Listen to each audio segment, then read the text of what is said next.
Hello, everyone. Thank you for joining us today for our webinar entitled Stage for Success, Medicaid Promoting Interoperability Stage 3 in 2020. Today's presenter is Bruce Mackey, MCEDA's Regulatory and Incentive Program Analyst. My name is Liz Jones, and I am today's moderator. Before we begin, I have a few housekeeping items to touch on. We will be keeping the phone lines on mute during today's presentation. If you have a question for Bruce, please type it into the questions box in your GoToWebinar interface. We'll take time at the end of the presentation to answer any questions you have. If for some reason we are unable to get to all of the questions, we will email you directly with an answer following the broadcast. We will be posting the presentation slides and a recording of today's webinar on our website, www.mceda.org. Also, the presentation slides, as well as a couple of other resources Bruce will reference, are currently available for download in the handout section of your GoToWebinar interface. Today, Bruce will discuss the Medicaid Promoting Interoperability Program, reviewing updated eligibility criteria and 2020 program requirements. From there, Bruce will discuss this year's objectives and measures, taking a deeper dive into the Health Information Exchange and public health objectives, as well as review the state requirements for electronic clinical quality measure reporting. Lastly, he will provide some links to important program resources. And with any time left, he will address questions posed by the attendees during the broadcast. Please note, the information you will hear in this broadcast is current as of today and is only intended to be a general summary. With that, I will turn things over to Bruce. Thank you, Liz, and thank you everybody for joining me today to go through the Medicaid Promoting Interoperability Program for 2020. As you see, I have a lengthy agenda as usual, so let's dive right in. So first, we'll talk about program eligibility for the program, and most specifically, the Medicaid patient volume that must be met annually. So in order to participate in the Medicaid program, you have to demonstrate that a minimum 30% patient volume is attributable to encounters with Michigan Medicaid enrolled patients. So if you are not hitting that 30% patient volume, then you're not able to participate. I do want to note also that pediatricians can qualify at a slightly lower, at 1/3 lower, at the 20% volume, but note that mid-level providers do not meet the program's definition of a pediatrician. So with that eligibility, what you're looking at is the eligibility reporting period, which is a continuous 90-day reporting period during which the EP demonstrates that he or she has maintained an adequate Medicaid patient volume. This continuous 90-day reporting period can be found within one of two timeframes. You can either use the prior 12-month timeframe, that is defined as the prior 365 days from the date of attestation. So that is from the date you actually go in to attest with the state. You can use that prior 12 months to find your working 90-day reporting period for eligibility. You can also use the prior calendar year. And this option is defined as January 1st through December 31st of the prior calendar year to the program year. So for instance, when you are attesting for program year 2020, the prior calendar year would allow you to find any working 90-day period for eligibility that is within January 1st to December 31st of last year, 2019. And I do want to note also, this is a problem that's plagued folks every single year of this program. Once the attestation period opens, and this happens more when you're logging in early next year during what is the regular attestation period. When that attestation period opens, it can create what we refer to as a dead zone of unusable eligibility dates. For example, if you were to wait until June 21st of next year to go ahead and log in and attest your providers to being meaningful users, then the dates of January 1st of 2020 through January 20th of 2020 can no longer be captured within each of those options for the reporting period. That date range is neither in prior 12 months, nor is it in prior calendar year. So just be aware of that. I know a lot of folks tend to use Q1 as their eligibility reporting date, because that's when we see a lot of those Medicaid patients come in for their annual exams. So just be careful that you don't get caught in this dead zone of unusable dates as well. You can, as usual, still prove that eligibility through two different options. You can look at the individual clinician's eligibility, so just the one clinician's visits and kind of measuring their total visits against their Medicaid visits to hit that 30% patient volume. You can also use the group encounter data option. This is otherwise known as the group proxy option. Under that option, you are generating a single report encompassing all of your clinicians and looking at total encounters divided by those Medicaid encounters to come up with a single data set that all clinicians then use to meet that 30% Medicaid patient volume. So there is a potential issue here in these last 2 years of the program that we identified, and I just kind of want to walk you through this. This particular slide, which you can download in your GoToWebinar interface, all of the slides. This is also a standalone resource that you can grab as well. It kind of walks you through this. There's a lot of data here, and I'll kind of walk through it. I color-coded it to help a little bit. So the potential issue here is in using the group encounter or group proxy option and the prior 12 months option. And really it comes into play if you are not attesting all of your clinicians at the same time. So in this fictitious example, we'll kind of walk through. In this example, this group of 2 clinicians has chosen to use that group encounter or group proxy option for eligibility, and they've used the prior 12 months option. They've chosen an eligibility date range of April 3rd of 2019 through July 2nd of 2019. So the first clinician attests to their 90 days of meeting those measures back on April 2nd of this year and had no issues at all. The issue comes in when the second EP comes in later in the year to try and attest using that same eligibility period. So in this example, the second EP tried to come in and attest to their 90 days of meaningful use later in the year, and on September 1st of 2020. And because they chose that group eligibility data, we now have a problem because that attestation date of September 1st is no longer within that prior 12-month period that was used. So just make sure that you're not getting yourself caught into this sort of a loop. There's a couple of different solutions. One solution is for the EPs using that group encounter data for this year, next year. You could use prior calendar year option instead of the prior 12 months option, and then choose a 90-day eligibility reporting period that's sometime in calendar year 2019. And that would ensure that the chosen date range is applicable to all of the EPs in the group, regardless of when they attest throughout the program year or throughout the attestation period. Alternatively, you could just avoid this by using individual clinician eligibility data instead of the group encounter option. Another new thing for this year and next year, the state is now mandating that you not only have to upload a Excel spreadsheet that proves your Medicaid encounters, you now also have to upload all of your total encounter data as well. This has been newly updated in the EP level registration guide. You can click on this link, which will download it. I've also actually uploaded it into the GoToWebinar interface as one of the handouts as well. So you can grab that. On page 11, you'll see reference to this and what each of those tabs within the spreadsheet must entail. But again, you must now also upload your non-Medicaid encounters. So whatever that total encounters number is that you're attesting to, you're going to have to upload all of that data as well for the state to accept your registration and move you through the process. So with the pandemic that we are still in, we do know that a lot of clinicians have switched to doing telemedicine encounters. I do want to pause here and note that telemedicine encounters do count within this program, both in terms of your patient eligibility or the eligibility encounters and the measures and objectives.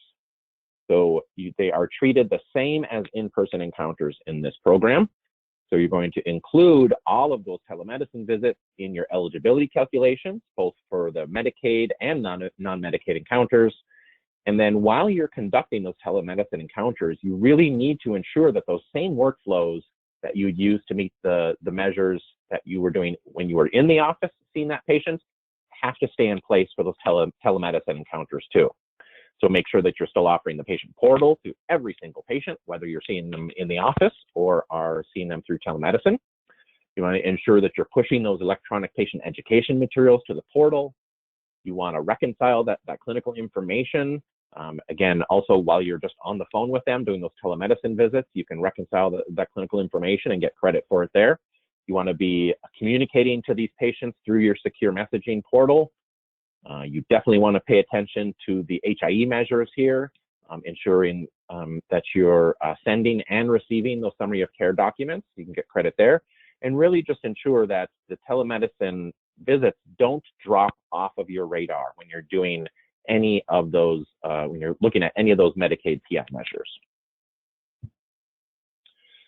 So within the 2020 Medicaid PI program requirements, we have of course in stage 3 objectives. There are 8 objectives within stage 3 with 20 associated measures. And I'm going to unpack those measures in just a moment. As has been the case throughout the program, we have a minimum 90-day reporting period for the objectives and measures. Note that it is just a minimum. You can actually extend your reporting period to be anywhere between 90 and 365 days. And you may find that you can meet an objective or one of those measures thresholds by maybe increasing beyond that 90 days to get a few more, some more numerator credit. So don't necessarily relegate yourself to just that minimum 90-day reporting period.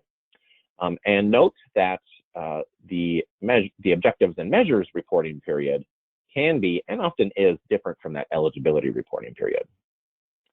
You also have to report on 6 clinically relevant electronic clinical quality measures, or ECQMs, matching the QPP or MIPS requirements. One of those ECQMs must be an outcome measure, and if no applicable outcome measure is available, you have to report on at least one high priority measure. And if no clinically relevant outcome or high priority measures are available, you can report on any 6 clinically relevant measures. This is new for this year and for next year. In prior years, we have not been able to report during the program year because the CQM reporting period was mandated at a full calendar year. For this year and next year, CMS has approved a minimum 90-day reporting period for all participants for your ECQMs as well. You do still have to at least attempt to submit them electronically to the state. That is through a process called Skimmer. When we get to slide number 28, we'll kind of unpack that and give you some more details. And if your EHR cannot generate the QRDA, that's the data file that you use to report these ECQMs, if you cannot generate that QRDA with the proper start and end dates, for example, if only a calendar year file is available, that's going to be a problem for you if you want to attest now. There are a lot of the EHRs out there that have this data file hard-coded to be a full calendar year, and it doesn't allow you to manipulate the start and end dates. If you are in that boat but wants to go ahead and get your 2020 attestation out of the way, you can request manual CQM data entry as opposed to using the Skimmer process. And there are more details for that on slide 28 as well. So as I just alluded to, you can actually go in and attest right now and get your 2020 meaningful use attestation out of the way. That reporting period or attestation period opened already back in April. And a lot of folks have already logged in, gotten 2020 out of the way, so they can focus on other priorities. So you do still have until March 31st of next year, so you don't need to go in and get 2020 out of the way, but just note that the system is available to you right now today. If you have everything you need, have that reporting period for 90 days out of the way, I've got your eligibility locked down, you can go ahead and get 2020 closed out today. All right, here are the 8 objectives and measures. I'm going to briefly touch on the first 6 right now while we sit on this slide. And then I'm going to take a deeper dive into objectives 7 and 8, because we see those ones still being where folks need the most help. So on this slide, each of those hyperlinks, if you grab the slides from your GoToWebinar interface, each one of these is a clickable hyperlink that is going to download the measure, the specification sheet for each one of these objectives. So objective 1, the protect patient health information, is your security risk analysis, or SRA. So you have to either conduct a brand new one or at least review a prior one each and every year to be a meaningful user. Objective 2 is electronic prescribing. That's your ERX. In this one, more than 60% of all permissible prescriptions are being sent electronically. Under Objective 3, clinical decision support, there are 2 different measures here. In Measure 1, you are implementing 5 CDS interventions related to 4 or more of your CQMs that you're planning to report on. And then Measure 2, you must enable the functionality for drug-drug and drug allergy interaction checks. Under Objective 4, computerized provider order entry, or CPOE, there are 3 measures. And it's the same 3 measures we've had for a couple of years now, and the thresholds have not changed either. Under Measure 1, you have to ensure that more than 60% of your med orders are being submitted through the CPOE process. Measure 2 is more than 60% of lab orders being conducted through CPOE. And Measure 3 is more than 60% of diagnostic imaging orders, to ensure that a certain percentage of those orders are going through the CPOE process, more than 60% for each measure, and you can get past that objective. Objective 5, patient electronic access to health information. There are a couple of different measures here, and you must meet the thresholds for both of them. Under Measure 1, which is the patient portal measure, otherwise referred to as the patient portal measure, more than 80% of patients are given timely access to view, download, and transmit their data. So it's a pretty large number. You have to get at least 80% of your patients must be offered that timely access to their data. Note that timely access in the Medicaid PI program is defined as 48 hours. This is different in the MIPS program. So if you are also participating in MIPS, the timely access is defined as 4 days. But if you might be meeting the timely access portion of this measure under the MIPS PI program, but could be failing it under the Medicaid PI program just because you're not getting that timely access within 48 hours. You might be meeting it within the 4 days for MIPS. There's also that second component that came live under Stage 3. So it isn't just view, download, and transmit through your patient portal. You now also have to ensure that you are enabling the API access, or application programming interface. That is something that every certified EHR can do. If you have questions, comments, concerns about that, I would direct you to reach out to your EHR vendor and ensure that you have that API access portion turned on as well. Often there is some configuration that is needed, and your vendor should be able to assist with that. So Measure 2 under this objective then is ensuring that more than 35% of patients are being provided electronic access to patient-specific education materials. That electronic access to these materials is an important part. Under prior, older versions of Meaningful Use, you were able to use any form of patient education, meaning you could even hand the patient some paper materials in the office and get credits. Under this objective now, under Measure 2 for Stage 3, only electronic access is what is counted. So you need to make sure that you are pushing those patient electronic materials, those education materials, to the patient portal so that they can access them there. And finally, Measure 6, the coordination of care through patient engagement. There are 3 measures here. You must attest to all 3, but you only need to meet the requirements for 2 of the 3 in order to get past Objective 6. Under Measure 1, more than 5% of patients must use their patient portal to view, download, or transmit their data or access their data via that API technology, the application programming interface technology.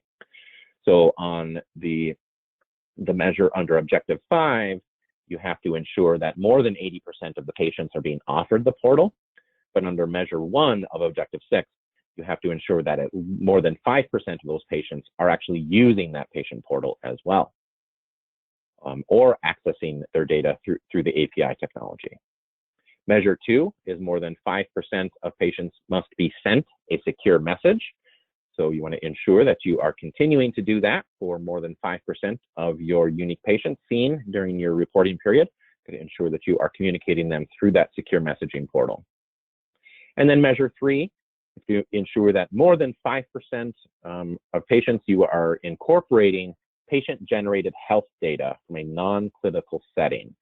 That measure is kind of wonky. You're going to want to make sure that if you are going to try and hit that more than 5% threshold to meet the requirements for measure 3, the patient-generated health data, I would advise you to definitely grab the specification sheet for objective 6 and read through all the requirements for that patient-generated health data to ensure that you understand what counts as patient-generated health data and what needs to happen in your system, and also when that data is delivered to you, is given to you from the patient. There's some wonky things in the measure there as well. Sometimes you can count what the patient is giving you, and sometimes you can't if it's not done in the right way. So grab the specification sheet for objective 6 if you intend on trying to meet the requirements for measure 3, the patient-generated health data. Next, we have objective 7, the health information exchange measure or objective with the measures within it and the public health. I'm going to take a deeper dive into those 2 objectives next. So first, we're going to talk about objective 7, the health information exchange. So under this objective, the eligible professional is providing an electronic summary of care record when they're transitioning or referring their patient to another setting of care. And they receives or retrieves an electronic summary of care record upon the receipt of a transition or referral, or upon the first patient encounter with a new patient. That is a very important component here. And you have to incorporate that summary of care information from other providers into their EHR. So there are 3 different measures within this objective. You must meet the thresholds for at least 2 of them to meet this overall objective. So you can actually fail to hit the threshold on one of them as long as you are meeting the thresholds on the other 2, and you'll still be able to get past this objective and be a meaningful user. So under measure 1, for more than 50% of transitions of care and referrals, the EP that transitions or refers their patient to another setting of care creates that summary of care using their EHR and then electronically exchanges that summary of care record with that next provider of care. Under measure 2, it's the flip side of that coin. This is where you are receiving and you're looking for those summary of care records from patients that are coming to see you. So under measure 2, for more than 40% of transitions or referrals received and patient encounters in which the provider has never before encountered the patient. So be wary of that. It is not simply counting your incoming transitions of care and referrals.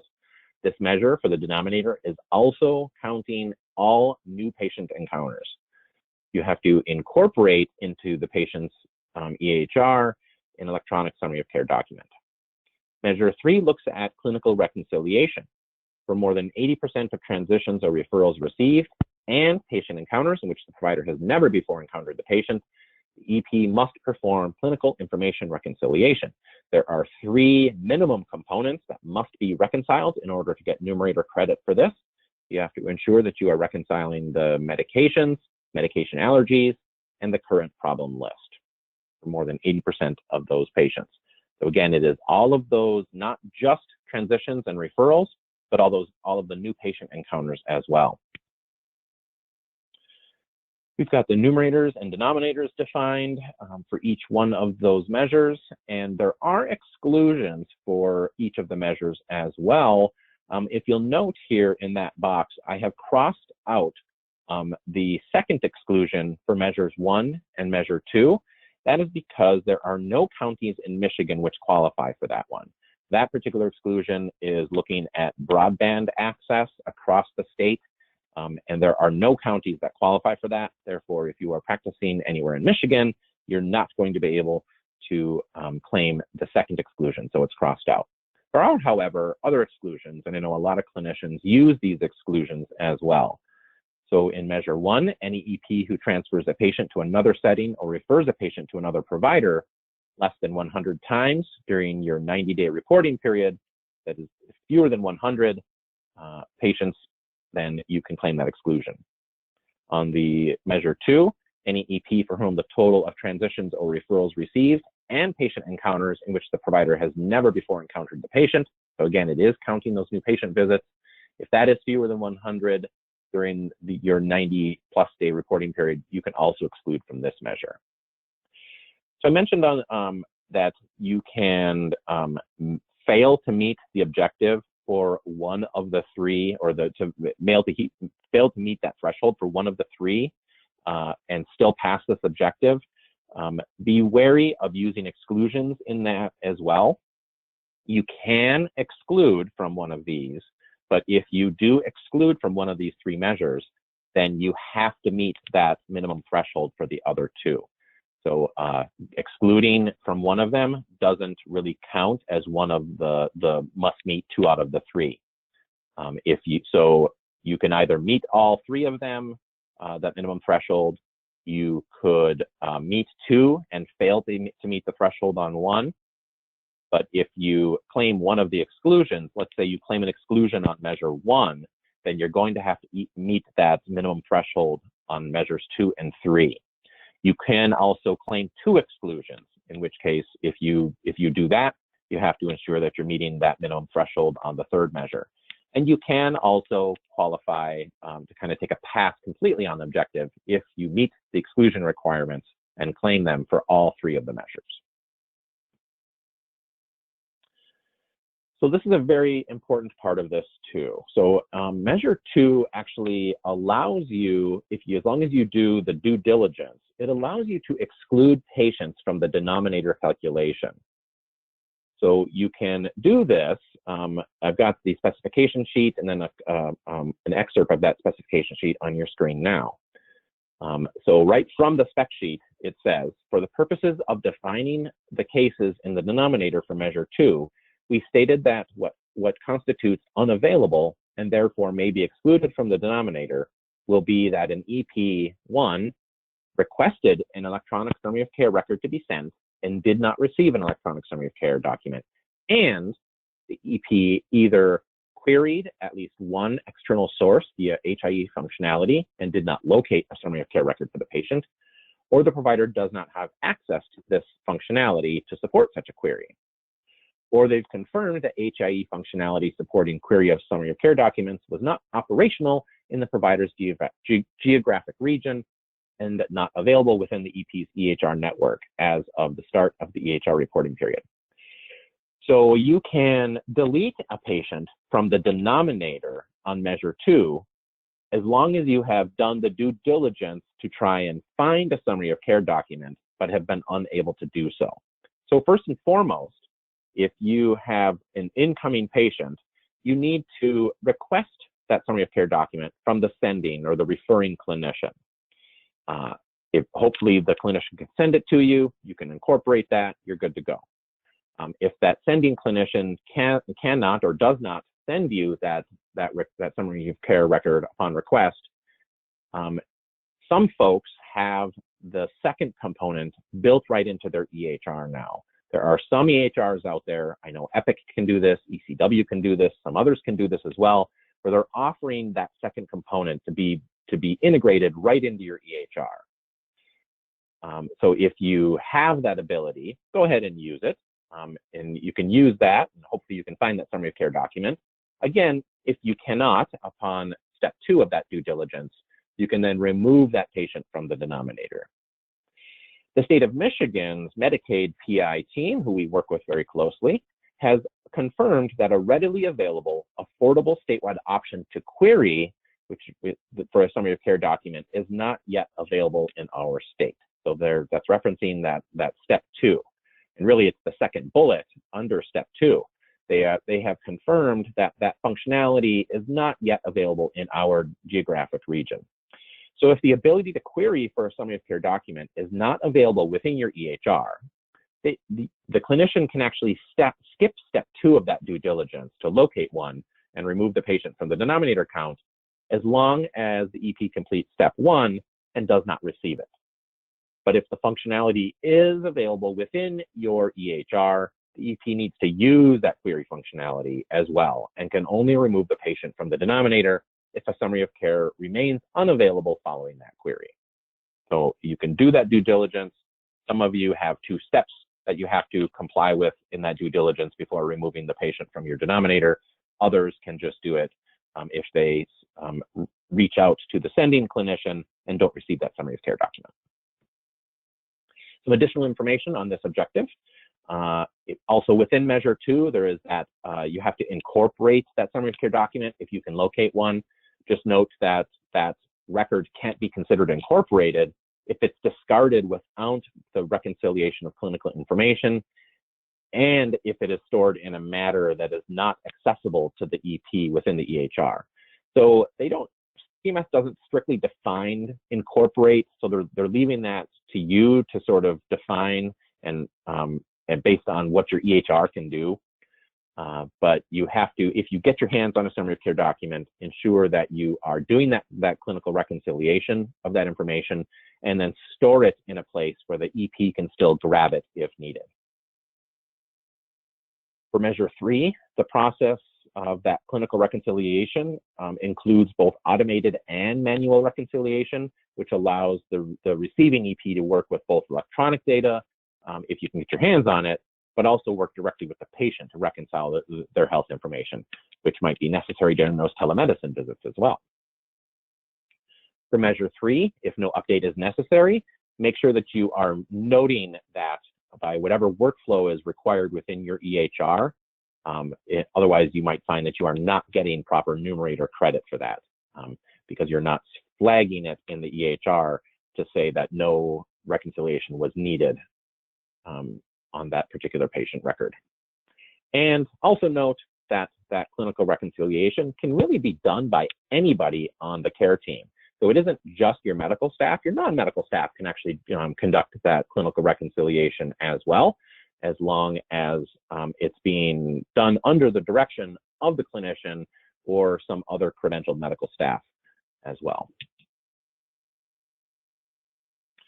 All right, so in terms of documentation and audit guidance, we want to kind of help you ensure that you are building a robust audit file so that if you do get audited, which can happen up to 6 years from the program year, that you don't find yourself in a position where the state is asking you for something to prove that you met the objective and you did not capture that proof. So we would encourage you and really guide you to make sure that you're building that audit file during the program year, because you're probably not going to be able to find whatever the state needs you to find up to 6 years from now. So we've got some of that guidance here on the screen.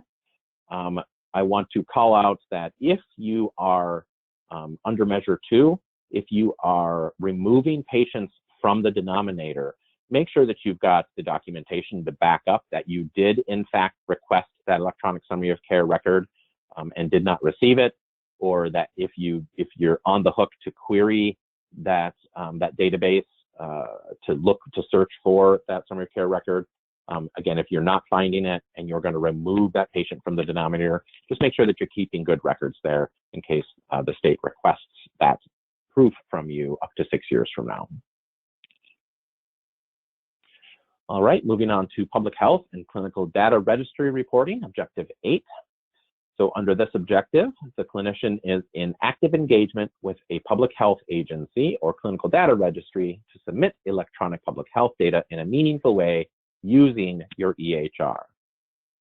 So an EP must satisfy 2 measures for this objective, which can actually be the same measure twice, which we do see from time to time with a couple of these measures. If the EP cannot satisfy at least 2 measures, they can take exclusions from all measures that they cannot meet. And I'll talk more in just a few minutes about claiming exclusions on these measures as well. So we've got 5 different measures to choose from. You can find a registry that would fall into any of these measure buckets. You can actually use the same measure twice. For instance, we work with some clinicians that practice medicine down on the border of Michigan and Ohio. As such, they may be connected to Michigan's immunization registry as well as Ohio's immunization registry.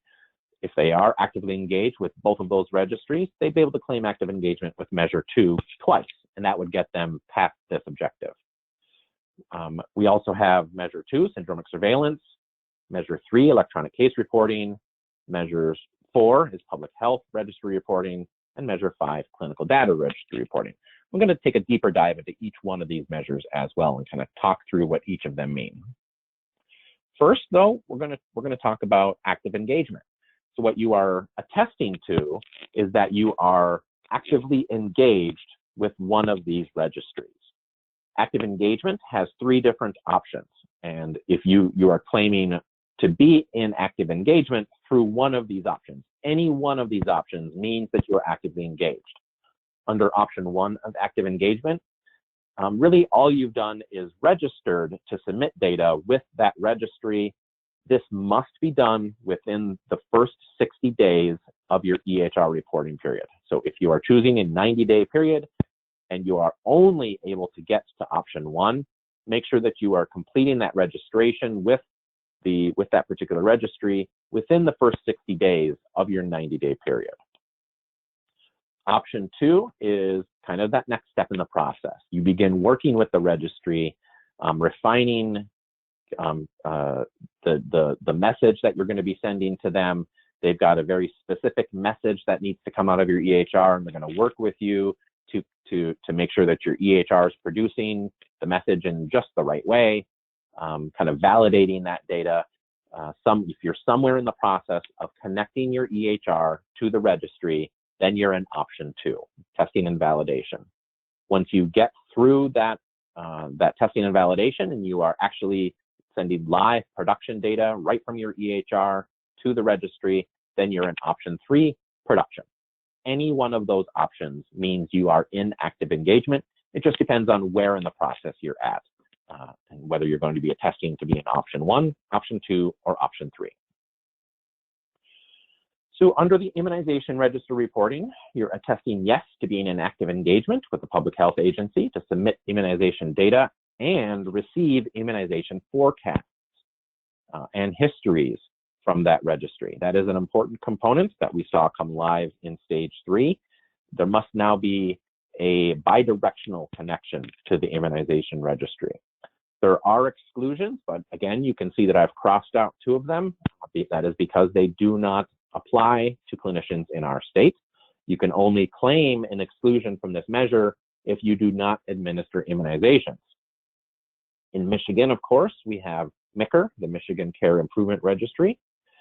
And again, you must be actively engaged for their bidirectional connection. That is called QBP, or query by parameter. The unidirectional connection is VXU. So they have 2 components. VXU is unidirectional and bidirectional is QBP, or query by parameter. You have to be actively engaged with QBP in order to claim active engagement to this measure this year. So unidirectional active engagement in any option, it doesn't matter if you were in option 1, 2, or 3 with the unidirectional, that's no longer going to meet program requirements. You have to be in active engagement for their bidirectional feed. And note that as of 2020, MICR requires you to be in production with their unidirectional feed prior to accepting your registration for QBP. There are still clinicians that have been struggling to get to production status with that unidirectional feed. If you are one of those clinicians, there's a good chance you are not going to be able to attest to active engagement with MICR this year, because you have to get to production status with VXU before MICR will accept your registration for QBP. And if they will not accept your registration for QBP, you cannot claim to be actively engaged with MICR this year. So to begin that QBP process, once you are in production with VXU, send an email to that email address that's on your screen. MICR is going to respond to you via email and just follow those instructions to get going on that process for QBP.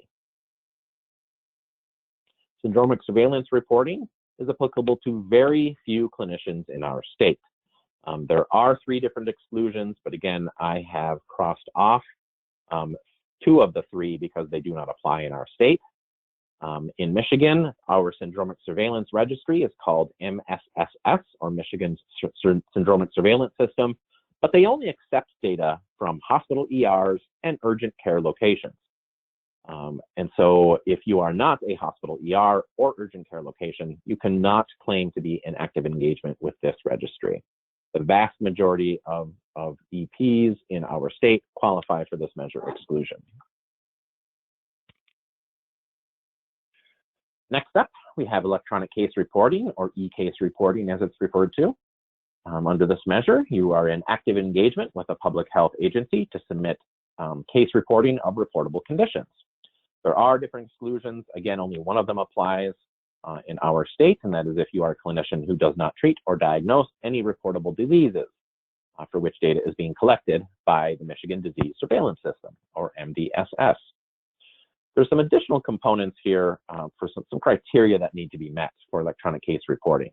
If you are curious, if you qualify, meaning that whether if you need some information on the mandatory reporting and what those reportable conditions are, you can click that link at michigan.gov/cdinfo. E-case reporting has a national standard that has been developed to generate an electronic initial case report. So what this means is if your EHR is not certified to that national standard for e-case reporting, then even though you are a clinician that diagnoses or treats some of those reportable conditions, you cannot actively engage with that registry. So you have to click on that little certified link that's on your screen here. That's going to take you to what's known as the chapel. That is the list of all of the certified EHRs. You're going to pull up your EHR, and you're going to be looking for this particular part of the certification. You need a checkbox under 170.315F5, transmission to public health agencies, electronic case reporting.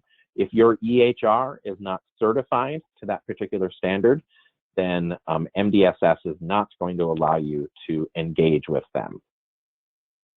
In which case, you can just claim the exclusion on this particular measure. So before I get to the other measures, we're going to pause here to clear up if there's still some confusion regarding specialized registries. Under previous versions of Meaningful Use, we had another measure in this objective called the Specialized Registry Measure, and it was sort of this catch-all measure that encompassed a wide variety of different registries out there. Under Stage 3, we don't have specialized registry as its own separate measure, but most of those prior specialized registries are going to fall into one of 2 buckets. They're either going to now fall into the Public Health Registry Measure, or the Clinical Data Registry Measure. And really, it just comes down to who is sponsoring that registry. If that former specialized registry is being offered to you by a governmental entity, such as the Michigan Department of Health and Human Services, then it's going to be a public health registry. It's a clinical data registry if it's a non-governmental entity that is offering that. So just look at trying to figure out which bucket that specialized registry falls in. Just look at who's offering it to you. If it's a governmental entity, it's a PHR. If it's a non-governmental entity, it's a CDR. So under the Public Health Registry, you're, again, just claiming to be in active engagement in one of those 3 options with that public health agency. Again, there are exclusions. Only one of them applies, and that is if you are a clinician practicing in a jurisdiction for which no PHA is capable of accepting your data. In Michigan, we've got several different options that would qualify as a public health registry. We have MAPS, or the Michigan Automated Prescription System. It's not, and by that, a lot of you, if you are prescribing narcotics, have a registry with MAPS. This takes it a step further. This is about connecting your EHRs to the MAPS system. So just because you log into MAPS doesn't mean you are actively engaged with them. You have to be actively engaged with MAPS to connect to your EHR. There's a separate system involved with that.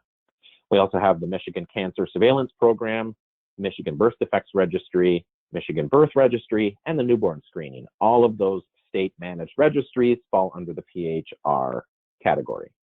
Note that Michigan's Dental Registry, or MITRE, which has been used in prior years, was actually decommissioned earlier this year. That registry lost its funding stream, so has been decommissioned, and you can no longer use an engagement with Michigan's Dental Registry. If that registry is not active, you cannot be actively engaged with them any longer. And similar to electronic case reporting, you're not going to be able to engage with the cancer registry unless your EHR is certified to a particular standard. So again, you'd go to the chapel and look for the transmission to cancer registries box to be checked off. If that is not checked off for your EHR is not certified to the cancer data transmission standard, and you would not be able to engage with the cancer registry. Nationally, a lot of you are working with the CDC through their National Healthcare Surveys Registry. Since the CDC is a governmental entity, that registry also falls under the Public Health Registry reporting measure.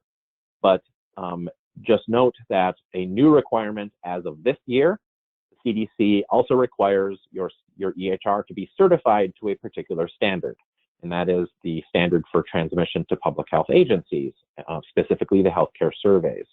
So again, if you might have been actively engaged with the CDC in prior years, but you're going to want to double check that your EHR is certified to that standard if you're going to attest to being actively engaged with them again this year.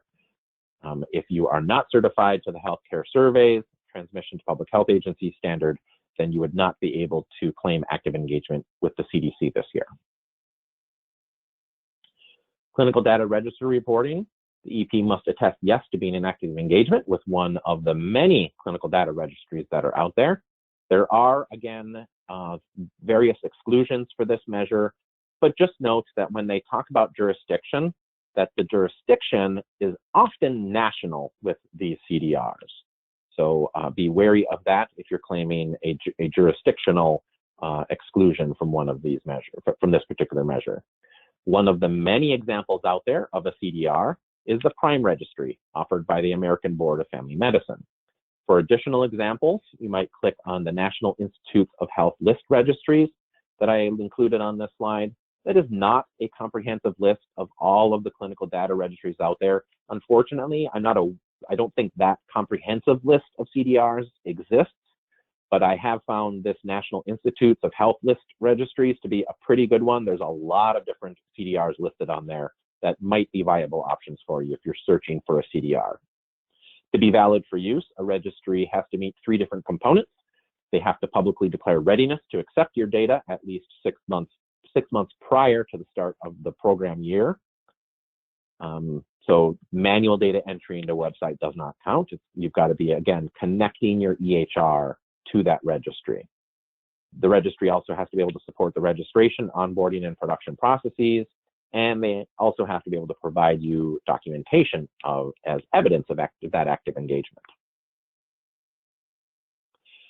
So there is a potential issue with some of those specialized registries.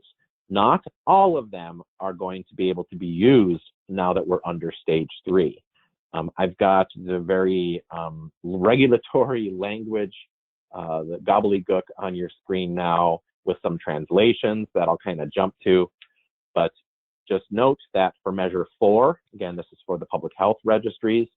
If the registry is a public health registry, does not use what's called a standardized method or language for the transmission of data, and you did not attest to being in active 3, in option 3 of active engagement in a prior program year, you can't use it in this program. This also means they can't be used for the MIPS PI program as well. We see the same language on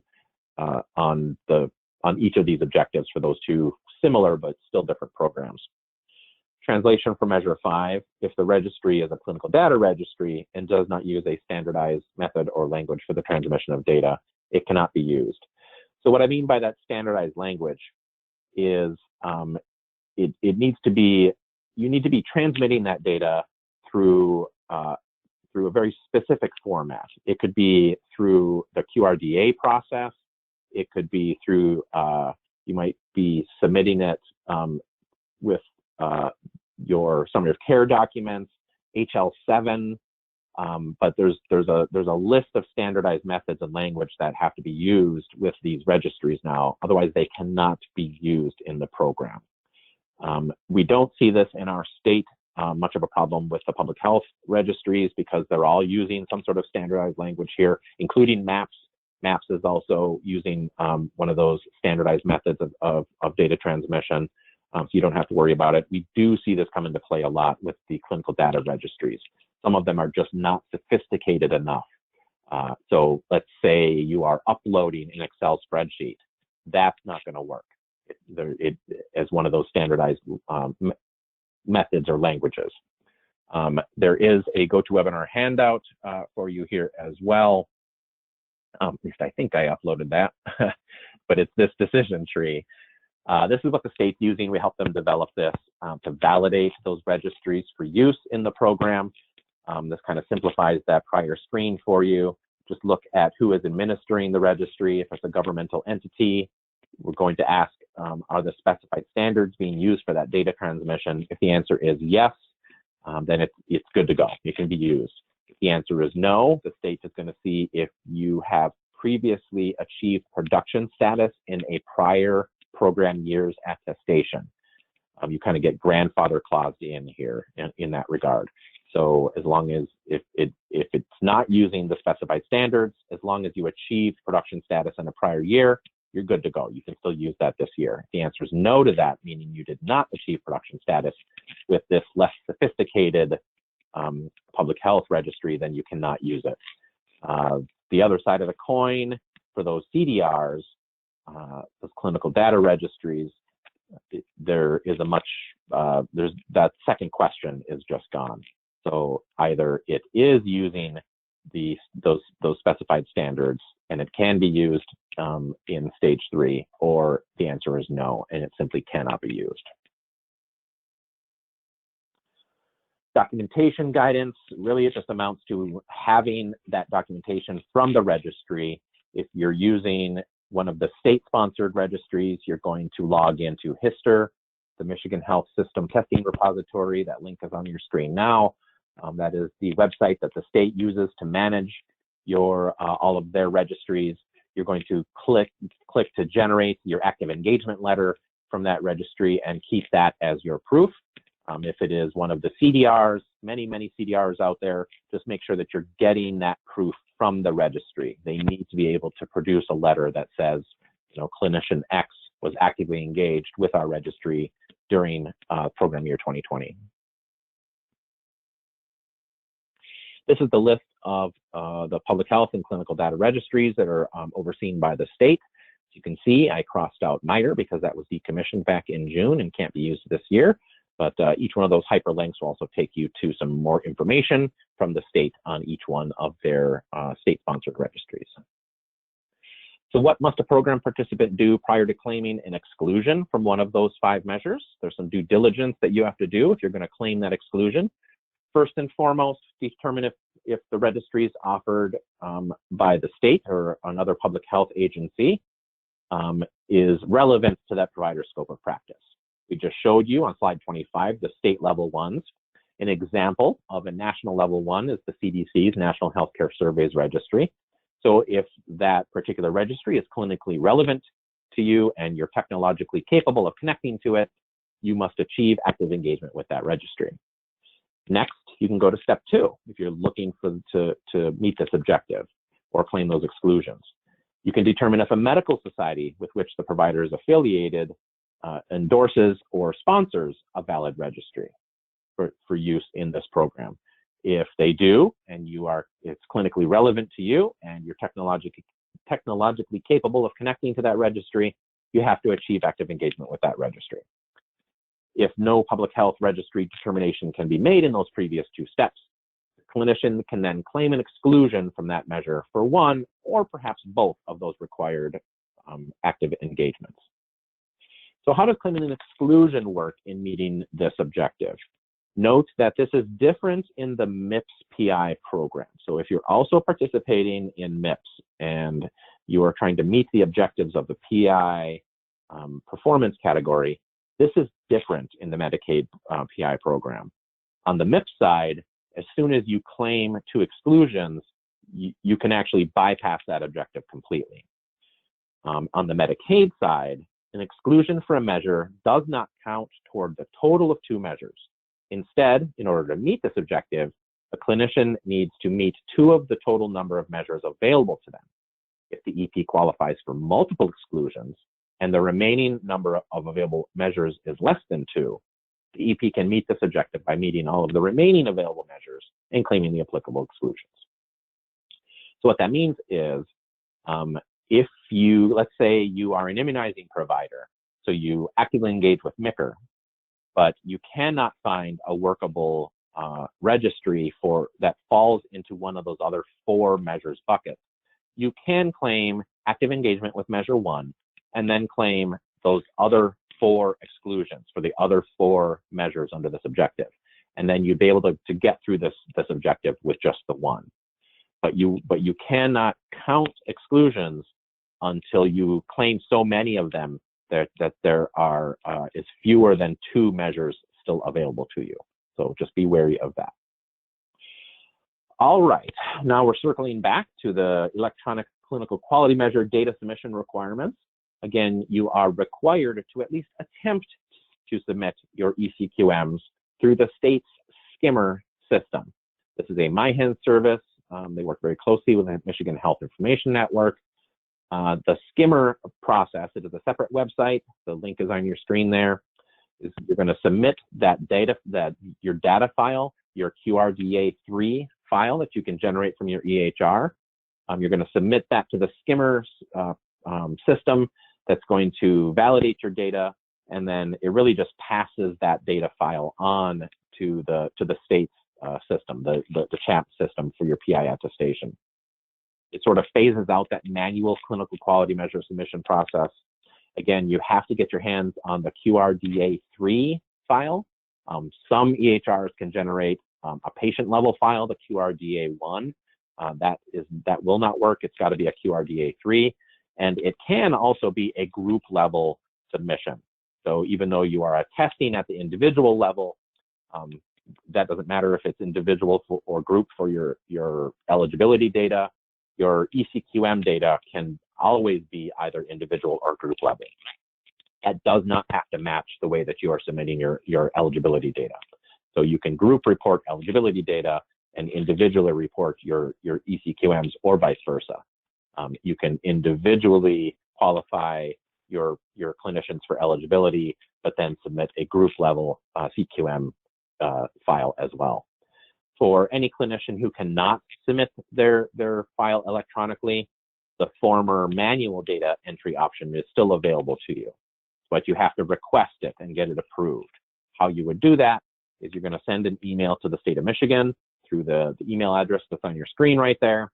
You're going to explain why the EP or the group is requesting that manual data entry for the CQM data. You're going to give them your relevant EHR ID number, your CERT ID number, and then any information about any troubleshooting that has taken place. If for some reason your EHR just simply cannot produce that data file for you, that QRDA3 file, the state's going to approve that. The state also doesn't want you necessarily paying for that file.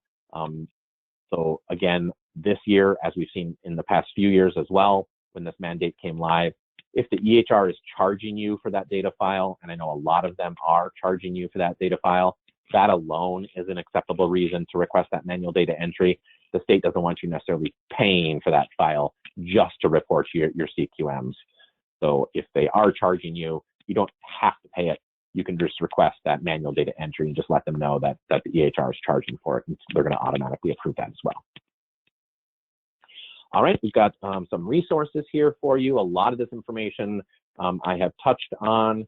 That first one, the MCEDA measure tip sheet, could be helpful to you, especially if you're sort of new to this process.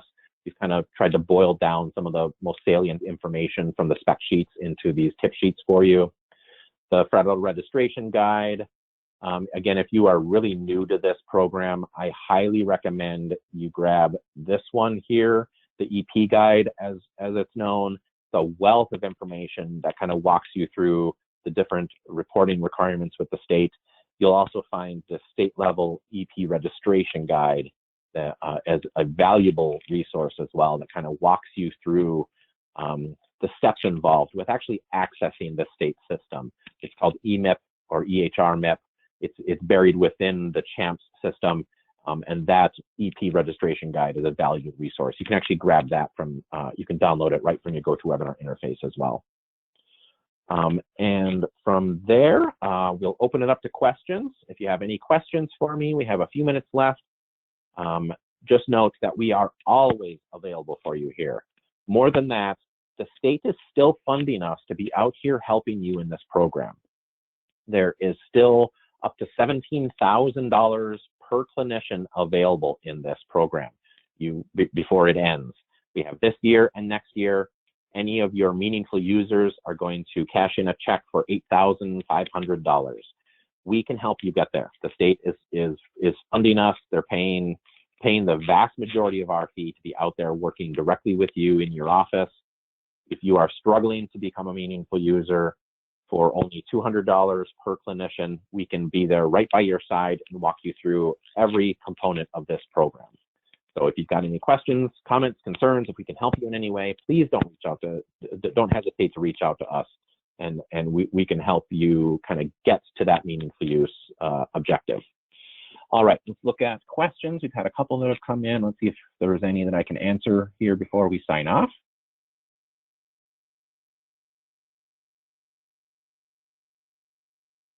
We have an EHR that has no registries that will work for us, especially for our specialist. What are our options? No MICR, MAP says yes, no healthcare surveys, SP each registry, but that is not for specialist. MSSS is not. So, we can walk through each of those clinicians. We can take this offline. I know some of those EHRs are not capable of connecting to the different registries for whatever reason. Sometimes you can leverage that less sophisticated EHR. You can leverage those exclusions to get past that objective. I'd be happy to walk through each of those options with you. Sometimes it kind of takes that due diligence where we can look at a particular clinician and then look at those 5 measures and see if there's anything that's available to them. If there's nothing available to them, whether it's clinically relevant or if you're hitting a roadblock because your EHR is not capable of making that connection, you can often just claim the exclusion from that measure too. So I'm happy to walk through that due diligence. I won't charge you the $200 per clinician just to have that quick conversation with you. So if you just want to reach out to me, I'm happy to kind of walk through and take each clinician one by one and see if there's any of those registries that are available to them. That's really the only other question I've had. You're welcome to all of the thank yous that have come in. I really appreciate this opportunity to work with you. Again, if you are struggling through any component of this, please reach out to us. Let's see, we have a question. What do you recommend for audit support for the case reporting?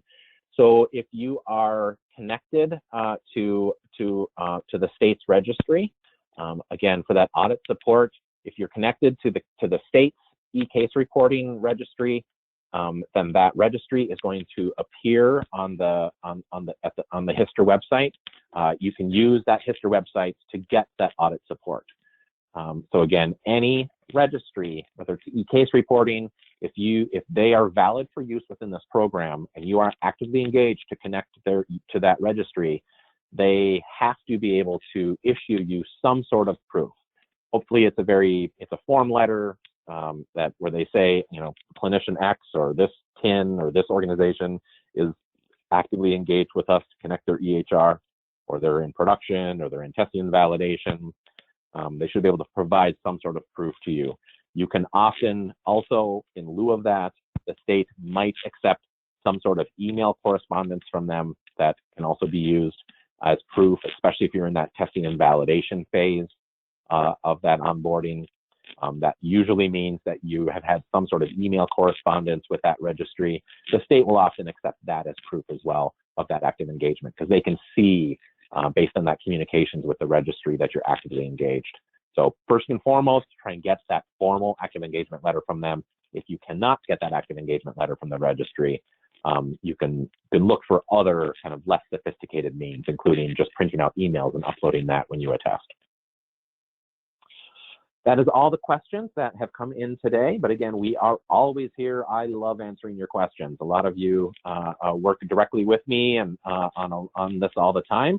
And I'm always here for you. My entire team is ready and waiting to help you as well. So if you have any questions going forward, reach out to me personally, and I will help you as best I can. If you want to contract with us for our full-blown meaningful use help, you can reach out to us as well and be happy to get you contracted, and which will put one of my very knowledgeable colleagues right in the office working with you as well. So with that, I'm going to sign off for today, and I look forward to seeing you on future webinars. Thank you so much.